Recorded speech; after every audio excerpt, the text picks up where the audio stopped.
Hey guys, welcome back to our YouTube channel Gigi Site, and in today's video I'm going to show you how to delete your LinkedIn account permanently.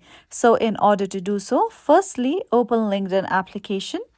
Here we go. Now make sure that you have logged on to your LinkedIn account in order to proceed further.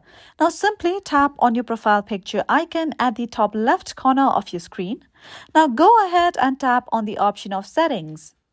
Let's wait for some time. Now tap on the option of account preferences. Now simply scroll down below till the end, and under account management you'll see two of these options. Make sure that you tap on the option of close account to permanently delete your LinkedIn account and not on Hibernate account.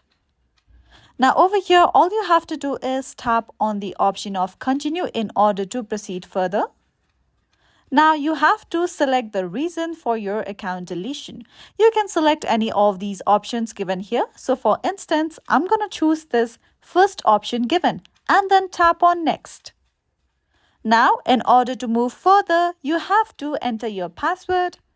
If you wish to, you can also make a selection on this box below that says unsubscribe me from LinkedIn email communications including invitations, and then tap on done. Now you can see that your LinkedIn account has permanently been deleted. Now you have no access to your LinkedIn account. You can create a new LinkedIn account if you wish to. So that's it for today. And at last, don't forget to subscribe to our YouTube channel for more upcoming videos.